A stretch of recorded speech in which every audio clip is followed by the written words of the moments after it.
یہ اگلا سوال یہ ہے کہ بہت دیکھتے ہیں ہم حکومتی ادارے جو ہیں مختلف لوگوں کو حج پہ بھیجتے ہیں اعزازی طور پہ، تو ان کا سوال یہ ہے کہ ہمارے ٹیکس کے پیسے پہ ہماری اجازت کے بغیر کسی شخص کو حج پر بھیج دینا یہ دینی لحاظ سے کیسا ہے؟ دیکھیے، جو کچھ بھی آپ ٹیکس کے طور پر دیتے ہیں یا جو حکومت کی آمدنی ہوتی ہے، اس سب پر پارلیمنٹ قانون سازی کرتی ہے. تو قانون سازی ہونی چاہیے. اگر بحیثیت مجموعی عوام کے نمائندوں نے یہ فیصلہ کیا ہے کہ کوئی سہولت فراہم کی جا سکتی ہے تو فیصلہ ہو جائے. جو کچھ کرنا ہے قانون کے مطابق کرنا چاہیے.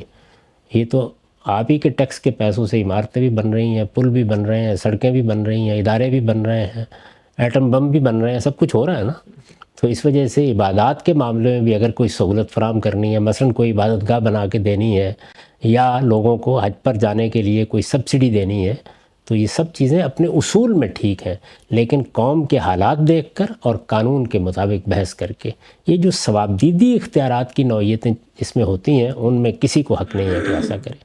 آپ اس کے لیے ایک مسودہ ایک قانون بنائیے، اس کو پیش کیجئے، وہ قوم ملک کے حالات کو دیکھ کر پیش نظر ہو جائے گا. جو ملک اس غربت میں ہو کہ وہ اپنے روزمرہ کے معاملات نہ چلا پا رہا ہو، جو قرض پر چل رہے ہوں، ظاہر ہے ان کے اندر اس طرح کا کام کیا جائے گا تو سخت قابل اعتراض ہوگا. جی، ہمارے دیکھا جاتا ہے ہم سے حج کے آخری دن جہاز بھر کے حکمرانوں کے ساتھ ان کے دوست سب جا رہے تو ہیں. یہ تو اس طرح لوگوں کو نوازنے کے ایک طریقے ہیں، اور جو لوگ اس طرح حج پہ جاتے ہیں انہیں خود بھی خیال کرنا چاہیے کہ حج کی عبادت ان پر فرض تھی اور ان کی استطاعت کے لحاظ سے فرض تھی.